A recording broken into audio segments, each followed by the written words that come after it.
भारतीय अर्थव्यवस्था से जुड़े दो इंपॉर्टेंट डॉक्यूमेंट यानी कि बजट और इकोनॉमिक सर्वे सरकार की तरफ से पेश कर दिए गए हैं। जाहिर तौर पर ये दोनों डॉक्यूमेंट भारत में जो भी एग्जाम होते हैं उनके लिए काफ़ी इंपॉर्टेंट हैं, यूपीएससी के लिए भी इंपॉर्टेंट हैं और भी जो तमाम आपके एग्जाम हैं उनके लिए इंपॉर्टेंट हैं। तो सबसे पहले हमने ये दोनों जो डॉक्यूमेंट हैं उनका विस्तार से विश्लेषण किया था। अब हम इन दोनों डॉक्यूमेंट से जुड़े जो इंपॉर्टेंट सवाल बन सकते हैं उन सवालों को एक बार देखेंगे। तो आपका स्वागत है हमारे इस नए प्रोग्राम में। मेरा नाम है अक्षय। चलिए वीडियो की करते हैं शुरुआत।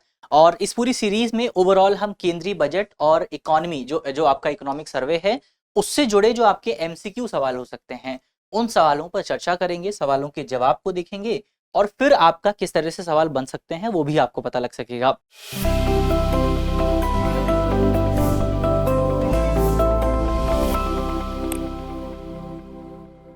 तो सबसे पहला हमारा सवाल है राष्ट्रीय राजमार्गों के विस्तार के संबंध में हमें दो कथन यहाँ पर दिए हुए हैं जिन पर हमें विचार करना है। पहला हमारा कथन है वर्ष 2014 में राष्ट्रीय राजमार्गों की कुल लंबाई 91,287 किलोमीटर थी, जो 2024 में बढ़कर के 1.4 लाख किलोमीटर हो गई है। हमारा दूसरा कथन है भारतमाला परियोजना के तहत 2024 तक 76% काम जो है वो पूरा कर लिया गया है, जिससे 26,425 किलोमीटर सड़कें चिन्हित की गई और 18,926 किलोमीटर का निर्माण पूरा हो गया है। अब उपयुक्त कथनों में से कौन सा से कथन सही है या फिर है ये हमें बताना है। हमारे ऑप्शन है ऑप्शन ए केवल एक, ऑप्शन बी केवल दो, ऑप्शन सी एक और दो दोनों और ऑप्शन डी इनमें से कोई नहीं। तो इसका सही जवाब यदि आप देखें तो ऑप्शन सी जो है वो इसका सही जवाब हो जाता है, यानी कि यहाँ पर आपकी दोनों जो स्टेटमेंट हैं ये पूरी तरह से सही हैं। तो दोनों पर विस्तार से यदि आप बात करें, सबसे पहले अगर आप परियोजना आधारित राष्ट्रीय राजमार्ग विकास से कॉरिडोर आधारित दृष्टिकोण में बदलाव से राजमार्ग की लंबाई जो है वो भारत में काफी ज्यादा बढ़ी है। तो ओवरऑल हमने अपने दृष्टिकोण में थोड़ा सा यहाँ पर बदलाव किया है। अगर आप आंकड़ों की बात करें तो वर्ष 2014 में भारत में जो आपका राष्ट्रीय राजमार्गों की लंबाई थी वो 91,287 किलोमीटर के आसपास थी, जो कि 2024 में बढ़कर के 1.46 लाख किलोमीटर के आसपास पहुंच गई है। तो पहला कथन आपका सही है। दूसरा कथन भारतमाला परियोजना की यदि आप बात करें तो भारतमाला परियोजना को शुरू किया गया था भारत सरकार की तरफ से अक्टूबर 2017 में, और इस पूरे प्रोजेक्ट के तहत मुख्य तौर पर भारत में आपका ट्रांसपोर्टेशन इंफ्रास्ट्रक्चर जो है उसको डेवलप करने पर जोर दिया जाता है। अगर आप आंकड़ों की बात करें तो आंकड़े बताते हैं कि इस पूरी योजना के तहत तकरीबन 34,800 किलोमीटर का लक्ष्य जो है रखा गया था, और 2024 तक यदि आप देखें तो 76% काम जो है वो आपका पूरा हो गया है, यानी कि 26,425 वर्ग किलोमीटर और 18,926 वर्ग किलोमीटर का क्षेत्र काम जो है उतना आपका जो पूरा काम है वो पूरा यहाँ पर हो गया है। तो इसीलिए 76% काम जो है पूरा हो गया है भारतमाला प्रोजेक्ट में। तो दोनों कथन जो है वो आपके सही हो जाते हैं। अगला सवाल यदि आप देखें, अगला हमारा सवाल है प्रधानमंत्री धन धान्य कृषि योजना के बारे में हमें चार कथन यहाँ पर आपके सामने दिए हुए हैं। ऑप्शन यदि आप देखें, ऑप्शन ए है ये कार्यक्रम 100 जिलों में लागू किया जाएगा जिसकी उत्पादकता कम है और जिसमें फसल बुआई भी कम है। जो दूसरा कथन है कि ये इस योजना का उद्देश्य कृषि उत्पादकता को बढ़ाना और फसलों की विविधता को बढ़ावा देना है। तीसरा कथन है कि ये कार्यक्रम केवल शहरी क्षेत्रों में लागू होगा। चौथा कथन है कि इसका उद्देश्य सिंचाई सुविधाओं में सुधार और ऋण की उपलब्धता को सुविधाजनक बनाना है। अब उपयुक्त कथनों में से कौन सा या से कथन सही है या फिर है ये हमें बताना है। ऑप्शन यदि आप देखें, ऑप्शन ए है 1, 2 और 4, ऑप्शन बी है 1, 2 और 3, ऑप्शन सी है 2 और 4 और ऑप्शन डी है उपयुक्त सभी। तो ये सवाल हमने डिस्कस किया हुआ है, टॉपिक हमने डिस्कस किया हुआ है। आप इसका जवाब जल्दी से कमेंट बॉक्स में बताइए। 1 मिनट का इंतजार करिए, 1 सेकंड का इंतजार करिए, वीडियो को पॉज कर लीजिए और जल्दी से इसका जवाब जो है वो आपको कमेंट बॉक्स में बताना है। हम जवाब की यदि आप बात करें, इसमें आप देखें तो इसमें आपका जो तीसरा कथन है ये पूरी तरह से गलत हो जाता है। अगर तीसरा कथन गलत है तो क्या क्या ऑप्शन आप एलिमिनेट कर सकते हैं। बी एलिमिनेट कर दीजिए, डी एलिमिनेट कर दीजिए। अब आपके बचते हैं 1, 2, 4 और 2, 4। इसमें आपको 2 और 4 तो सही है बिल्कुल, क्योंकि दोनों में है, तो आपको एक पर विचार करना है। 100 जिलों में लागू किया जाएगा, बात पूरी तरह से ठीक है। तो इसका सही जवाब क्या है? इसका सही जवाब हो जाता है ऑप्शन ए, यानी कि 1, 2 और 4। तो सही जवाब क्या है? सही जवाब है ऑप्शन ए। प्रधानमंत्री धन धान्य योजना की बात करें तो हम देख चुके हैं योजना में 100 जिलों का चयन किया जाएगा। 100 वो जिले होने वाले हैं जहां पर आपका जो एग्रीकल्चरल प्रोडक्टिविटी है वो काफी कम है। तो इस एग्रीकल्चरल प्रोडक्टिविटी को बढ़ावा देने के लिए सरकार इस योजना को लेकर के आई है। तो यहाँ पर आपका कृषि उत्पादकता को बढ़ावा दिया जाएगा, फसल विविधता को बढ़ावा दिया जाएगा, सिंचाई की सुविधाओं में विस्तार किया जाएगा, ऋण की उपलब्धता सुनिश्चित की जाएगी, ताकि ओवरऑल जो आपका एग्रीकल्चर सेक्टर है इन जिलों में, कौन से 100 जिलों में, इन जिलों में एग्रीकल्चर सेक्टर को और ज्यादा बढ़ाया जा सके। तो ये आपका हो जाता है दूसरा सवाल। आगे बढ़ा जाए, अगला हमारा सवाल है वैश्विक ग्रीन हाउस गैस के संदर्भ में निम्नलिखित कथनों पर विचार कीजिए। हमारा पहला कथन है संयुक्त राज्य अमेरिका, यूरोपीय संघ और G7 अर्थव्यवस्थाएं वैश्विक ग्रीन हाउस गैस उत्सर्जन का 50% से अधिक उत्पादन करती हैं। दूसरा कथन है कि इन सभी देशों ने 2040 तक नेट जीरो उत्सर्जन का लक्ष्य जो है वो प्राप्त करने का टारगेट डिसाइड किया है। हमारे सवाल है उपयुक्त कथनों में से कौन सा से जो है सही है या फिर है। हमारे ऑप्शन है ऑप्शन ए केवल एक, ऑप्शन बी केवल दो, ऑप्शन सी एक और दो दोनों, और ऑप्शन डी ना तो एक और ना ही दो। सवाल के सही जवाब की यदि आप बात करें तो यहाँ पर आपका जो पहला स्टेटमेंट है ये पूरी तरह से सही है और दूसरा स्टेटमेंट गलत है, क्योंकि इन देशों ने 2040 नहीं बल्कि 2050 तक का टारगेट डिसाइड किया है। तो ये पॉइंट यहाँ पर आपको याद रखना है। इस तरह से ऑप्शन ए जो है ये आपका सही जवाब हो जाता है। डिटेल से यदि बात कर लें तो ऑप्शन ए सही जवाब है। ये जो आपके बड़े देश हैं, कौन कौन से बड़े देश, अमेरिका, इसके अलावा G20 कंट्रीज और यूरोपीय संघ, ये जो आपके बड़े देश हैं ये वैश्विक ग्रीन हाउस उत्सर्जन में 50% तक का योगदान देते हैं। ये आंकड़ा आपके मेंस के एग्जाम के लिहाज से भी इंपॉर्टेंट है। तो 50% तक का योगदान आपको देखने को मिलता है और इन्होंने 2050 तक अपना नेट जीरो उत्सर्जन टारगेट जो है वो प्राप्त करने का लक्ष्य निर्धारित किया है। तो आपका यहाँ पर पहला स्टेटमेंट जो है वो सही है और दूसरा स्टेटमेंट गलत है। अगले सवाल को यदि आप देखें, अगला हमारा सवाल है बिहार में मखाना बोर्ड की स्थापना के उद्देश्यों के बारे में निम्नलिखित में से कौन सी बात सही है। हमारे ऑप्शन है ऑप्शन ए मखाना बोर्ड केवल मखाना के विपणन को बढ़ावा देगा, ऑप्शन बी मखाना बोर्ड किसानों को सरकारी योजनाओं से लाभ प्राप्त करने में सहायता करेगा, ऑप्शन सी मखाना बोर्ड मखाना उत्पादन में कोई बदलाव नहीं करेगा, ऑप्शन डी मखाना बोर्ड केवल एफपीओ को संगठित करेगा। अब यहाँ पर अगर आप इस सवाल का जवाब नहीं भी जानते हैं तो भी आप आसानी से इसका जवाब दे सकते हैं। कैसे दे सकते हैं? सबसे पहला स्टेटमेंट अगर आप देखें, पहले स्टेटमेंट में लिखा है केवल मखाने के विपणन पर, तो केवल आ गया यानी कि एक्सट्रीम हो गया, बहुत ज्यादा एक्सट्रीम बात है, बहुत ज्यादा जो है अलग ही लेवल पर ये बात की जा रही है। तो ये स्टेटमेंट आपका पूरी तरह से गलत है। तीसरा स्टेटमेंट यदि आप देखें, मखाना बोर्ड मखाना उत्पादन में कोई बदलाव नहीं करेगा, अब इसके तो नाम में ही मखाना है तो जाहिर तौर पर ये मखाने को ही लेकर काम करेगा, तो तीसरा स्टेटमेंट भी आपका गलत हो गया। चौथा स्टेटमेंट अगर आप देखें, यहाँ पर एफपीओ की बात की गई है। एफपीओ यानी कि जो आपके फार्मर प्रोड्यूसर ऑर्गेनाइजेशंस होते हैं उनको संगठित करेगा, लेकिन कोई भी ऑर्गेनाइजेशन केवल ये काम नहीं करने वाला है। और एक जो ऑर्गेनाइजेशन बनता है किसी स्पेसिफिक प्रोडक्ट के लिए वो बहुत सारे काम करता है। तो केवल यहाँ पर आपका केवल शब्द यहाँ भी लिखा हुआ है, तो केवल बहुत एक्सट्रीम हो जाता है, इसको भी आप काट सकते हैं। तो ऑप्शन बी जो है ये आपका सही जवाब हो जाता है। तो इसके बारे में डिटेल से यदि आप बात करें, ऑप्शन बी इसका सही जवाब है।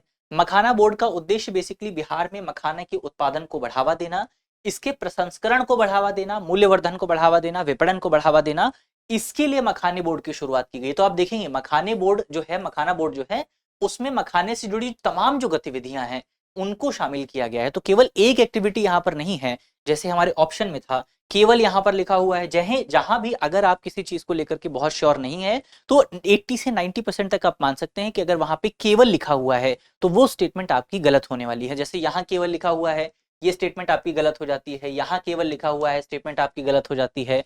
बाकी इसको तो आप नाम से ही समझ सकते हैं। तो ऑप्शन बी जो है यही आपका सही जवाब निकल करके आता है। तो मखाने बोर्ड के काम हमने देखे और इसके साथ साथ ये सरकारी योजनाओं के बारे में, जो भी आपके किसान हैं उनको लाभ कैसे प्राप्त हो इसके बारे में किसानों को जागरूक करेगा, किसानों की मदद करेगा, किसानों को प्रशिक्षित करेगा। तो ये ओवरऑल हमने मखाने बोर्ड के लेकर के बात की। अगला सवाल यदि आप देखें, हमारा सवाल है राष्ट्रीय सांख्यिकी कार्यालय के अनुसार वित्त वर्ष 2025 के लिए वास्तविक सकल घरेलू उत्पाद की अनुमानित वृद्धि दर क्या हो सकती है। हमारे ऑप्शन है option A 5.2%, option B 6.4%, option C 7.0% और ऑप्शन डी 5.8%।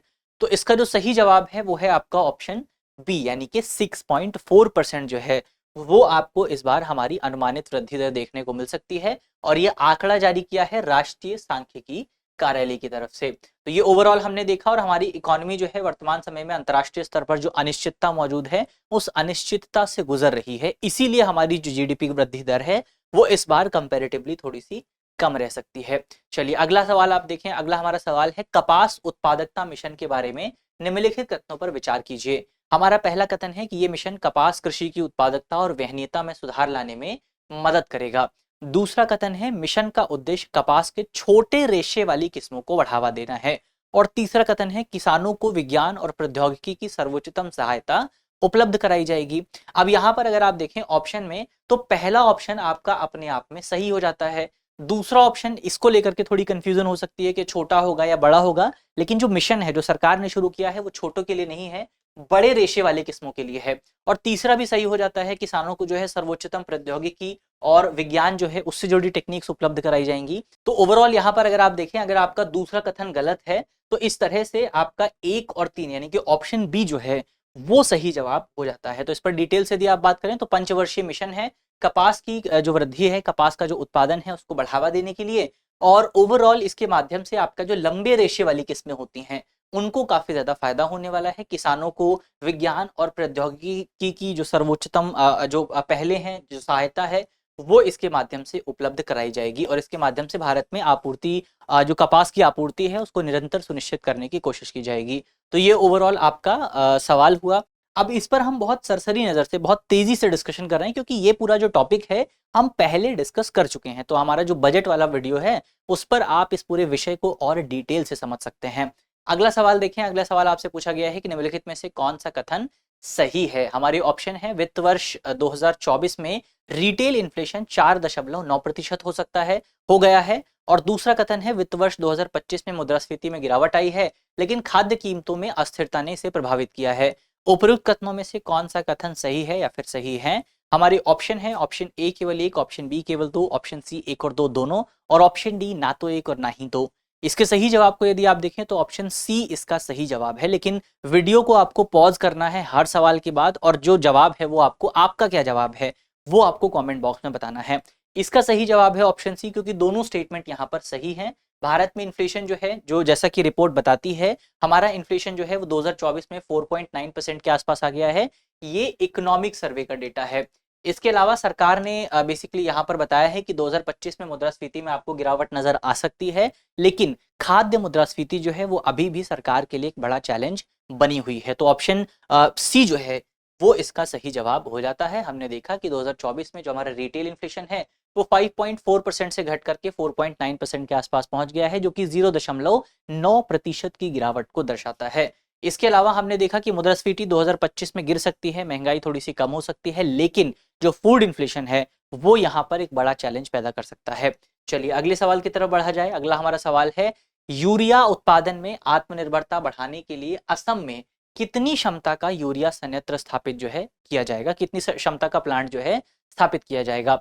हमारे ऑप्शन है option A 10.1 lakh metric tonne वार्षिक, option B 12.7 lakh metric tonne वार्षिक, option C 15.8 lakh metric tonne वार्षिक, और option D 8.2 lakh metric tonne वार्षिक। तो इसका सही जवाब है असम में जो यूरिया प्लांट स्थापित किया जाएगा वो होगा 12.7 लाख मीट्रिक टन वार्षिक का। तो ये ऑप्शन बी जो है वो आपका सही जवाब हो जाता है।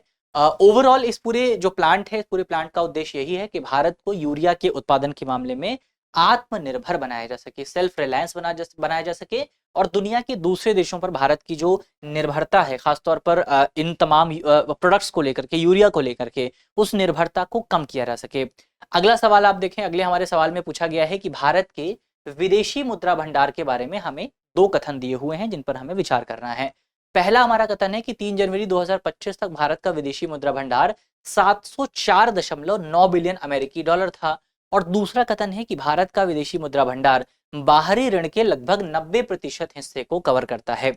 अब सवाल थोड़ा हार्ड है क्योंकि सारा आपका फैक्चुअल स्टेटमेंट पूछे गए हैं, तो आपको इसको गेस करना पड़ेगा। ये स्टेटमेंट आपके जो दोनों है, दोनों स्टेटमेंट सही हैं, तो ऑप्शन सी जो है वो आपका यहाँ पर सही जवाब हो जाता है। थोड़ा सा इसको आप याद कर लीजिएगा कि वर्तमान समय में भारत का जो विदेशी मुद्रा भंडार है वो बढ़ करके 704 बिलियन अमेरिकी डॉलर पहुंच गया है, लेकिन ये हमेशा चेंज होता रहता है। तो इस पर सवाल जो है इस तरह से डायरेक्ट नहीं आएगा, लेकिन ये वाला जो आपका स्टेटमेंट है ये आपको याद रखना है कि भारत का जो वर्तमान समय में विदेशी मुद्रा भंडार है वो भारत के कुल लोन के 90% हिस्से को कवर कर सकता है, 90% हिस्से को कवर करने के लिए पर्याप्त है। तो ये स्टेटमेंट आपको यहाँ पर याद रखना है। चलिए आगे बढ़ा जाए।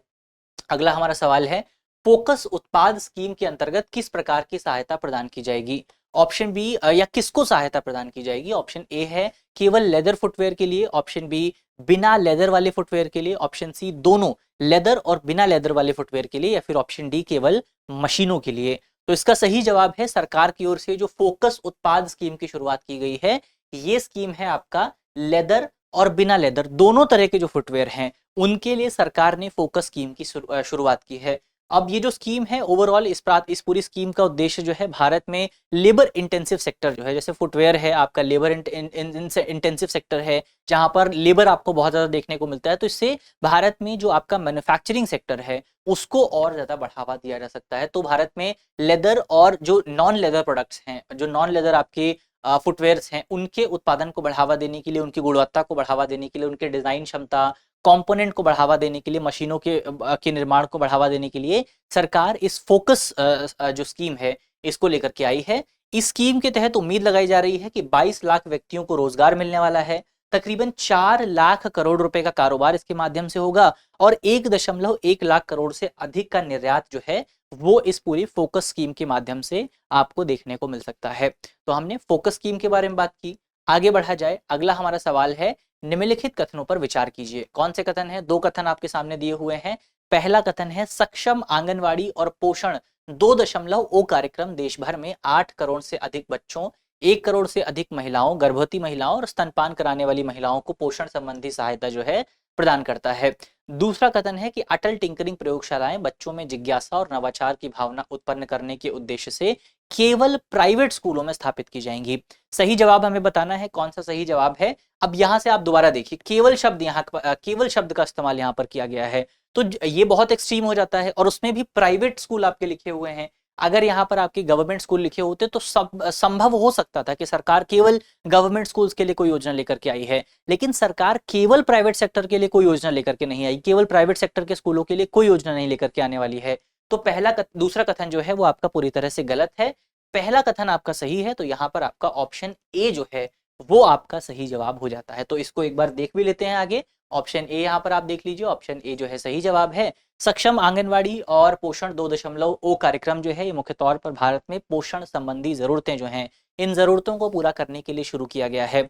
इस कार्यक्रम के पहले चरण की यदि आप बात करें तो इस पहले चरण के तहत मुख्य तौर पर भारत में 8 करोड़ बच्चों, 1 करोड़ गर्भवती महिलाओं या स्तनपान कराने वाली महिलाओं और नॉर्थ ईस्ट की 20 लाख युवतियां जो हैं, जो जो महिलाएं हैं, उनको यहाँ पर कवर किया गया है इस पूरी योजना के तहत। इसके अलावा अटल टिंकरिंग मिशन की यदि आप बात करें तो ये मिशन मुख्य तौर पर भारत के अलग अलग जो स्कूल्स हैं वहां पर शुरू किया जाता है, चाहे वो प्राइवेट स्कूल हो चाहे वो गवर्नमेंट स्कूल हो, वहां पर इस पूरे मिशन की शुरुआत की जाती है। और ये मिशन आपका मुख्य तौर पर सरकारी स्कूल में शुरू किया जाता है और मिशन के माध्यम से भारतीय सरकारी स्कूलों के जो बच्चे हैं उसमें साइंस एंड टेक्नोलॉजी को लेकर के जो जिज्ञासा है उसको बढ़ाने की कोशिश की जाती है। तो ये ओवरऑल हमने इस पूरे मिशन के बारे में बात की। अगला सवाल आप देखें, अगला हमारा सवाल है निम्नलिखित में से कौन सा कथन सही है। हमारे ऑप्शन है, ऑप्शन ए आरबीआई की मौद्रिक नीति समिति ने अक्टूबर 2024 में नीतिगत रुख को विड्रॉल ऑफ एकोमोडेशन से तटस्थ में बदलने का निर्णय लिया था। ऑप्शन बी है दिसंबर 2024 में आरबीआई ने सीआरआर में कटौती करने की घोषणा की जिससे बैंकिंग प्रणाली में 1.16 लाख करोड़ रुपए की तरलता जो है आने की उम्मीद जताई जा रही है। इसमें अगर आप सही जवाब देखें तो दोनों ही कथन जो है वो आपके सही जवाब हैं, तो ऑप्शन सी जो है वो आपका सही जवाब हो जाता है। और डिटेल से यदि आप देखें तो आरबीआई की तरफ से जो अपना रुख था, जो अपना स्टैंस था, उसको बदला गया था, न्यूट्रल किया गया था। तो पहला स्टेटमेंट आपका सही है। दूसरा स्टेटमेंट आपका सही है क्योंकि भारत सरकार की तरफ से सीआरआर यानी कि कैश रिजर्व रेशो में कटौती की घोषणा की गई थी और इसके माध्यम से ये अनुमान जताया जा रहा था कि 1.16 लाख करोड़ रुपए की जो तरलता है वो आपको मार्केट में देखने को मिल सकती है और इससे हमारा जो कंजम्पशन है वो और ज्यादा बढ़ सकता है। चलिए आगे आप देखें, अगला हमारा सवाल है कि हमें 2 कथन दिए हुए हैं जिन पर हमें विचार करना है। पहला कथन है कि 23 आईआईटी में विद्यार्थियों की कुल संख्या में पिछले 10 वर्षों में 100% की वृद्धि हुई है। दूसरा कथन है कि वर्ष 2014 के बाद शुरू की गई 5 आईआईटीज की अतिरिक्त अवसंरचना का सृजन जो है वो नहीं किया जाएगा। तो अब हमें इसमें सही ऑप्शन कौन सा है, सही स्टेटमेंट कौन सा है वो बताना है। पहला स्टेटमेंट अपने आप में गलत हो जाता है क्योंकि यहाँ पर नहीं लिखा हुआ है, जबकि अगर आप बजट को पढ़ेंगे तो हमने भी बात की थी बजट की वीडियो में कि सरकार जो है वो नई 5 आईआईटीज में इंफ्रास्ट्रक्चर को डेवलप करने वाली है ताकि नए बच्चों को वहां पर अकोमोडेट किया जा सके। और जो आपका पहला स्टेटमेंट है वो पूरी तरह से सही है, तो ऑप्शन ए जो है वो इसका सही जवाब हो जाता है। ऑप्शन ए सही जवाब है, एक बार इसको देख लेते हैं। ऑप्शन ए जो है सही जवाब है। भारत में वर्तमान समय में 23 आईआईटीज जो है मौजूद हैं और इन 23 IITs में पिछले 10 वर्षों में 100% की बढ़ोतरी, बच्चों की संख्या में 100% की बढ़ोतरी आपको देखने को मिली है। शुरुआत में बात करें 2014 में बच्चों की जो संख्या थी वो 65,000 के आसपास थी, जो कि 2024 में बढ़कर के 1.35 लाख के आसपास पहुंच चुकी है। 2014 के बाद से सरकार की तरफ से 5 नई IITs की शुरुआत की गई है और अब जो नया बजट आया है उस नए बजट में सरकार ने घोषणा की है कि नई IITs में नया इंफ्रास्ट्रक्चर जो है वो डेवलप किया जाएगा ताकि अन्य शेष 6500 बच्चे जो हैं उनको वहां पर अकोमोडेट किया जा सके। तो ये ओवरऑल आपका बढ़ोतरी जो है आपको देखने को मिली है। 6500 नए स्टूडेंट जो है वो यहाँ पर आपके ऐड किए जाएंगे। इसके अलावा IIT पटना को लेकर के स्पेशल आपका एम्फेसिस दिया गया है, जहां पर छात्रावास और जो और इंफ्रास्ट्रक्चर है वो डेवलप किया जाएगा। तो ये ओवरऑल आपका IIT को लेकर के हमने बात की। अगला सवाल यदि आप देखें, अगला हमारा सवाल है निम्नलिखित में से कौन सा कथन सही है। हमारे ऑप्शन है क्षेत्रीय ग्रामीण बैंकों की संख्या 2023 में 133 से घट करके 43 हो गई है, और ऑप्शन 2 है आपका दूसरा जो कथन है 2023 तक क्षेत्रीय ग्रामीण बैंकों की शाखाओं की संख्या 14,494 से बढ़कर के 21,865 जो है हो गई है। उपरोक्त कथनों में से कौन सा से सही है या फिर है, ये हमें बताना है। तो दोनों ही जो आपके कथन हैं वो यहाँ पर जो है सही हो जाते हैं। तो ऑप्शन सी जो है वो इसका सही जवाब हो जाता है। स्टेटमेंट अगर आप देख लें तो भारत में जो क्षेत्रीय ग्रामीण बैंक हैं उनकी संख्या 2023 में 133 हुआ करती थी, जो कि अब घट करके 43 हो गई है, क्योंकि सरकार की तरफ से बहुत सारे क्षेत्रीय ग्रामीण बैंक जो हैं या तो उनका विलय कर दिया गया है, उनका लिक्विडेट कर दिया गया है, परिसीमन कर दिया गया है, या फिर उनको आपस में मिला दिया गया है। तो ये ओवरऑल आपको देखने को मिला है, लेकिन शाखाओं की जो संख्या है उसमें आपको विस्तार देखने को मिला है। 2006 में शाखाओं की जो संख्या थी वो 14,494 हुआ करती थी, जो कि 2023 में बढ़कर के 21,865 हो गई है। तो शाखाओं की संख्या में आपको विस्तार देखने को मिला है। चलिए अगले सवाल को आप देखें। अगला हमारा सवाल है प्रधानमंत्री स्वनिधि योजना के तहत किस ऋण सीमा की घोषणा की गई है। तो ऑप्शन है हमारे, option A 50,000, option B 20,000, option C 30,000 और ऑप्शन डी 10,000। तो इसका सही जवाब है आपका ऑप्शन सी, यानी कि प्रधानमंत्री स्वनिधि योजना के तहत 30,000 रुपए तक के अतिरिक्त ऋण की घोषणा जो है वो यहाँ पर की गई है। और प्रधानमंत्री स्वनिधि योजना की बात करें तो यहाँ पर आपका जो स्ट्रीट वेंडर्स होते हैं उनको अनौपचारिक ऋण का जो जाल होता है उससे बचाने के लिए सरकार ने इस पूरी योजना की शुरुआत की थी, जहां पर सरकार जो है कम ब्याज दर पर लोन देती है ताकि जो हमारे स्ट्रीट वेंडर्स हैं वो अपने व्यवसाय को बढ़ा सकें। और सरकार का डेटा ये बताता है कि इस पूरी स्कीम के तहत अब तक 68 लाख स्ट्रीट वेंडर्स को जो है लाभ प्राप्त हुआ है। राशि 30,000 जो है कर दी गई है। तो यहाँ पर आपका जो ऑप्शन सी है वो सही जवाब हो जाता है। तो इसी नोट के साथ आज की अपनी हमारी जो तमाम खबरें हैं, तमाम जो सवाल हैं वो होते हैं समाप्त। और उम्मीद है कि इन सवालों के माध्यम से आप समझ पाए होंगी किस तरह से आपके जो सवाल हैं वो एग्जाम में आ सकते हैं। और भी सवाल जो है वो पूछे जा सकते हैं, और भी सवाल बनाए जा सकते हैं। हमने इस पर एक पूरा वीडियो किया था बजट को लेकर के, इकोनॉमिक सर्वे को लेकर के, तो उस वीडियो को आप देख सकते हैं और उस वीडियो के माध्यम से आप बजट और इकोनॉमिक सर्वे को आसानी से समझ सकते हैं। तो इसी नोट के साथ वीडियो को समाप्त करते हैं। मिलते हैं आपसे अगले वीडियो में। तब तक के लिए अपना ख्याल रखिए, ध्यान रखिए, पढ़ते रहिए। धन्यवाद। डियर व्यूअर्स, अपने एग्जाम की तैयारी को और बेहतर करने के लिए हमारे चैनल को लाइक, शेयर और सब्सक्राइब करना न भूलें।